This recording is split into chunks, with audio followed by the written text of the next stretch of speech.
আসসালামু আলাইকুম। হঠাৎ করে লাইভে এসে বাংলাদেশ ক্রিকেটার সাকিব আল হাসানকে ধুয়ে দিয়ে একে বললেন বাংলাদেশের নবনির্বাচিত সংসদ সদস্য ব্যারিস্টার সুমন। আজকে তিনি হঠাৎ করে লাইভে আসেন এবং সাকিব আল হাসান সম্পর্কে অনেক কথা বলেন, যেখানে ব্যারিস্টার সুমন বলেন সাকিব আল হাসান বাংলাদেশের একজন ক্রিকেট আইডল, বাংলাদেশের একজন নামকরা ক্রিকেটার। তার কাছ থেকে তরুণরা শিখবে, তাকে দেখে অনুসরণ করবে। সেই সাকিব আল হাসান এটা কী করলেন? সাকিব আল হাসান তো কোনো দিন দেশের জন্য খেলেন না, তিনি তো শুধুমাত্র নিজের জন্য খেলেন। তিনি খেলতে গিয়ে টাকার সাথে কম্প্রোমাইজ করেন না, একটি টাকাও কম নেন না, তিনি দেশের কথা চিন্তা করেন না। তার আগে হচ্ছে নিজের খেলা, তারপর হচ্ছে দেশ।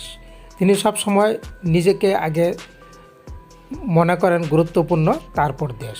দেশ যেদিকে যাক তিনি নিজের দিকে ঠিক আছেন। সাকিব আল হাসান কখনো দেশের কথা চিন্তা করেন না। সাকিব আল হাসান যাকে দেখে মানুষ শিখবে, তিনি বাংলাদেশের মানুষকে কিছুই দিতে পারছেন না। তিনি বলেছেন যে বাংলাদেশের রাজনীতিবিদদের শুধু দোষ দিয়ে লাভ নেই, সাকিব আল হাসানের মতো লোকেরা যতদিন থাকবে ততদিন বাংলাদেশ ঠিক হবে না। ব্যারিস্টার সুমন একটা কেসের বাদী হলো, দেশ ঠিক হবে না।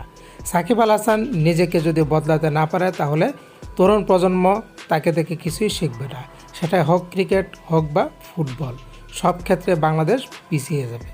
তিনি আরও বলেছেন যে শুধুমাত্র সংসদ সদস্যদের দোষ দিয়ে, রাজনীতিবিদদের দোষ দিয়ে লাভ নেই, সাকিব আল হাসানদের মতো লোকেদেরও ঠিক হতে হবে। সাকিব আল হাসান টাকার জন্য যা কিছু করতে পারেন সব কিছুই করেন, কোনো কিছু বাদ দেন না।